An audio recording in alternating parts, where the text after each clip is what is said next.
Oh, il faut leur dire peut-être de non? Qu'est-ce que c'est que ça? C'est quelqu'un qui travaille à côté, c'est juste leur dire que... Cyril? Est-ce que je peux? Il y a des chats. Non, non, c'est quelqu'un qui fait un montage à côté. Cyril? Ah, ils sont vraiment partis. Non, c'est juste...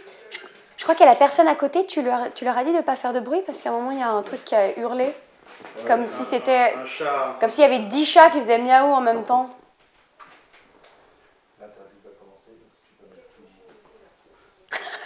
C'était bizarre un peu, hein.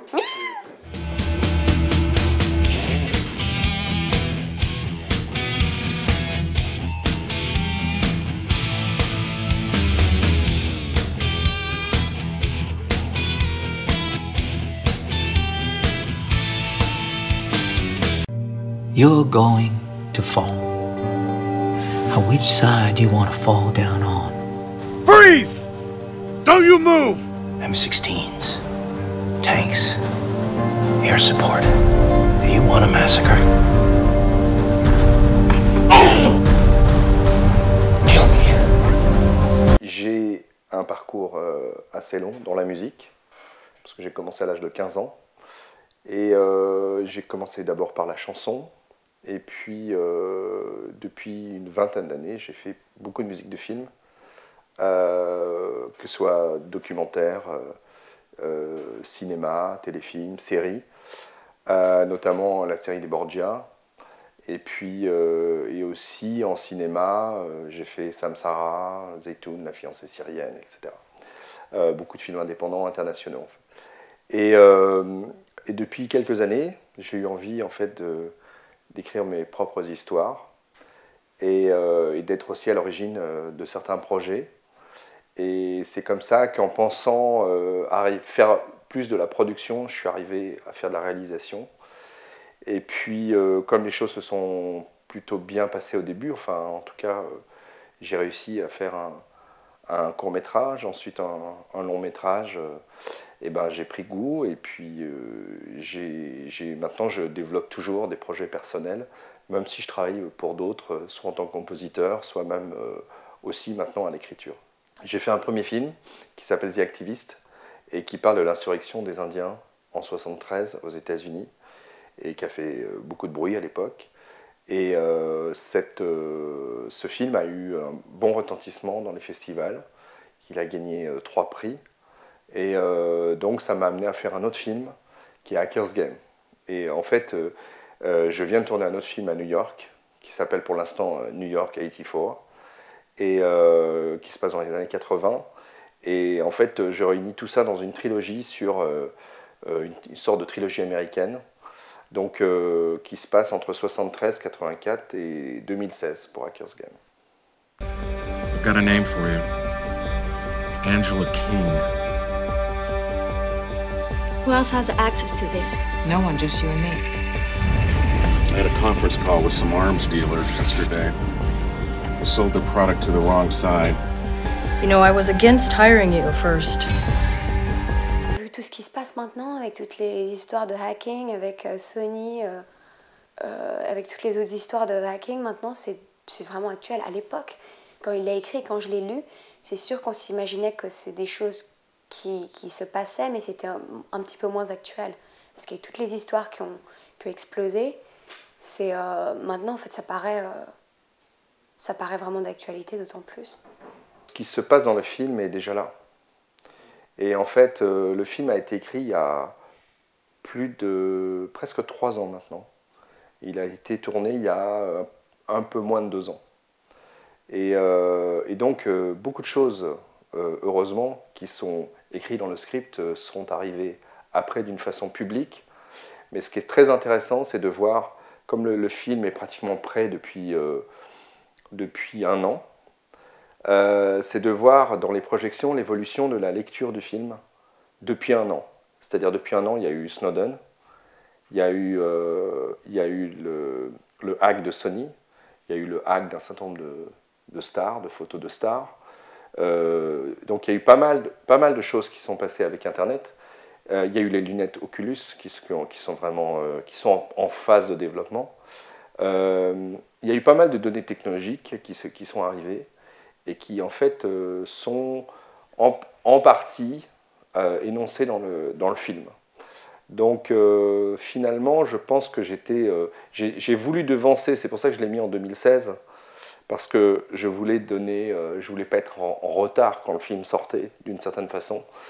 Et en fait, on est rattrapé très vite par la réalité, parce que tout ce que j'énonce dans le film, à part la transformation des données, pour l'instant, on parle plus d'enlever des données ou d'hacker des sites, mais Hackers Game parle plus de la transformation des données, c'est-à-dire je reprends la biographie de quelqu'un et je l'arrange. Mais en fait, on a vu ça avec des candidats présidentiels célèbres qui ont eu leur site Facebook tout d'un coup qui avait 6 années d'anticipation alors qu'ils venaient juste de le créer. Donc en fait, on peut très bien, on rentre dans cette phase où les données vont être changées. Donc ma grande crainte, c'est que plus on va changer les données, plus la relation avec le vrai va être compliquée à entretenir. Et on le vit déjà sur Internet, c'est avec les fausses infos qui circulent.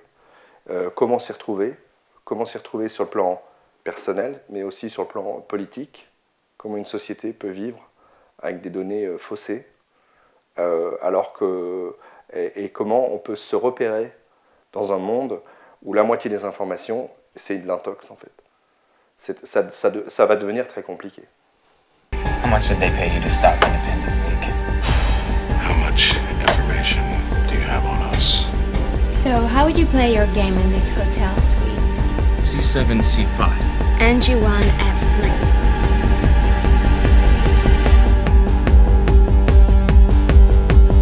J'ai anticipé beaucoup de choses. Il y a même une petite allusion à une banque de Pyongyang dans le film. Je ne savais pas du tout qu'il y aurait cette histoire avec Pyongyang. Et je ne savais pas du tout non plus que l'actrice, donc Pom Klementieff, qui allait jouer dans le film, était à moitié coréenne. Donc il y a beaucoup de choses qui ont été intuitives. Mais en fait, quand on utilise Internet, quand on s'intéresse à la géopolitique, à la cyberpolitique, à la façon dont notre monde évolue, en fait, on voit bien ce qui va arriver. Et je pense que c'est toutes ces données que j'ai utilisées pour le film. Mais il y a déjà eu, avant que j'écrive le scénario, il y avait déjà eu Wikileaks, qui est premier gros hacking qu'on connaît. Et puis, il y a un personnage qui est mort pendant que j'écrivais le script, qui s'appelle Aaron Schwartz, qui était un hacker, qui était en procès avec l'État américain, et que l'État américain a poussé un petit peu au suicide, je dirais. Enfin, j'en conclus, c'est une conclusion très personnelle. Et effectivement, il n'a pas tenu. Et dans cette période, il y a eu plusieurs hackers qui sont retrouvés morts, en fait. Donc du coup, ça a évidemment eu une influence sur l'écriture du script. NB8, C6. NB1, C3. What are we doing? So how often do they see each other? On parlait souvent d'une ressemblance à The Girl with the Dragon Tattoo. Vous savez, le film avec Noomi Rapace, ouais, Millennium, et le remake avec Rooney Mara. Et c'est une fille comme ça qui vit toute seule, qui est indépendante, qui a un côté un peu punk avec son sac à dos, qui est un peu garçon manqué, qui est pas dans la séduction. Donc il y a un truc un peu comme ça, un peu roots, avec des Doc Martens, quasiment pas de maquillage, avec des trucs à clous, un peu une espèce d'armure comme ça dans laquelle elle se protège, quoi. Et c'est moi qui ai eu l'idée des cheveux violets. Je sais pas, j'avais cette idée-là d'un truc un peu manga, un peu futuriste, et en plus je me disais que ça rendrait bien filmé. Et du coup j'ai dit à Cyril, j'aimerais bien qu'elle ait les cheveux violets. J'aimerais bien avoir les cheveux violets pour ce rôle. Puis t'es sûre et tout ça. Ouais, je sais pas, je sens que ça marcherait bien. Et il m'a dit, je sais pas, peut-être. J'ai fait, ok, bon bah je le fais, et si ça te plaît pas, je reviens à brun. Et du coup, j'étais pas blonde à l'époque, j'étais brune, et je me suis, du coup, il faut se décolorer les cheveux en blond pour arriver à une autre couleur comme violet ou rouge ou n'importe quoi, pour avoir une page blanche en fait. Et donc j'ai fait ça, je me suis décolorée en blonde et ensuite en violet, et je me souviens, j'avais posé une photo sur Facebook et il avait flippé complètement. Mais t'es blonde et tout ça, il m'avait appelé, non t'inquiète pas, c'est juste une étape. Et voilà, puis après il a vu ça et ça lui a plu aussi. Et ça rappelle les jeux vidéo et tout. Moi, ça me rappelle mon enfance quand je jouais aux jeux vidéo à la PlayStation. Il y avait toujours des personnages avec des cheveux violets comme ça. C'était pas une intention de départ d'avoir quelqu'un d'asiatique. Mais toute mon influence sur le film était asiatique. Il y a un réalisateur qui s'appelle Wu Xiaosen qui a fait un film qui s'appelle Millennium Mambo, il y a une dizaine d'années, qui m'a beaucoup influencé pour la lumière dans ce film. C'est-à-dire d'avoir ces tons bleu, rouge, jaune, et d'avoir cette lumière noire aussi, qui est bleue, enfin qui est bleutée dans le film.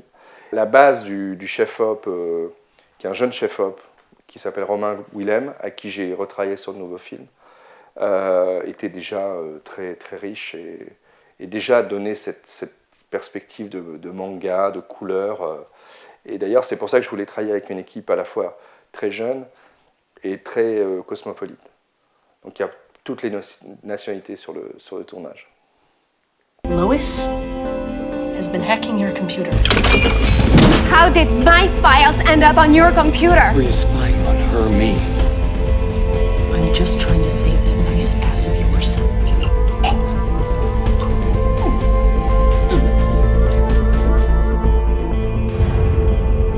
Il y a toute une chaîne qui s'est passée, c'est-à-dire dans le tournage, j'ai décidé de tourner sans prendre d'autorisation, sans autorisation de tournage. J'ai décidé de hacker le film. Et ça a été encore plus hacker le film parce que on a tourné en 15 jours pratiquement, ce qui est très très peu pour un film comme ça. Donc on n'a pas demandé d'autorisation, on a été très vite. On a tourné jusqu'à 7 scènes par jour, ce qui était énorme. Ensuite, quand on a travaillé la color du film, et c'est là où je rejoins l'esprit manga, etc., on a donné un côté un petit peu bande dessinée, un petit peu manga, un petit peu futuriste comme ça dans la couleur. Et puis pour la sortie, ça paraissait évident qu'il fallait que ce soit lié à Internet. Et je dis ça parce que c'est monté sur des codes, je dirais, qui sont plus des codes du jeu vidéo que des codes du cinéma. Il n'y a pas ces petites scènes intermédiaires quand un personnage va d'un lieu à l'autre. On n'a pas besoin de voir ça, on y va directement. Comme si on pouvait switcher et cliquer, hop, scène suivante, etc. etc. Il n'y a pas ces codes du cinéma traditionnel.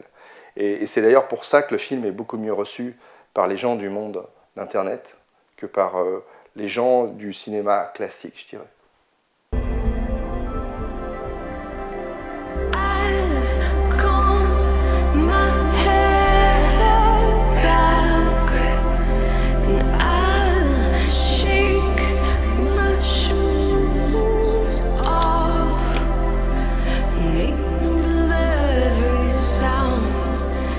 Et qu'il faut que je réalise, et c'est sûr que maintenant on peut filmer avec un iPhone et c'est quand même une chance qu'on a. Enfin, j'ai un ami à moi qui s'appelle Sean Baker, je ne sais pas si vous le connaissez.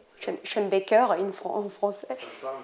Il a réalisé Starlet avec Dre Hemingway qui est sorti il y a quelques temps.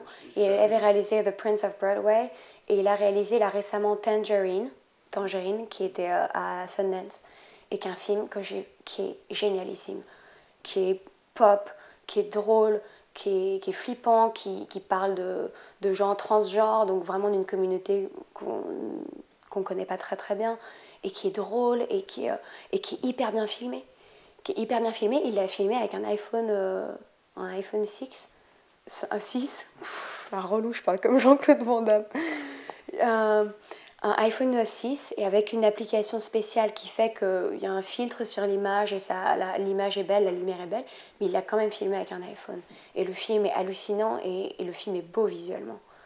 Donc ça, c'est vraiment enfin, ça fait plaisir quoi, de se dire que c'est possible de faire des films, des vraiment bons films avec un petit budget et pas avec location de matériel et tout ça qui coûte la peau du cul, si je peux me permettre.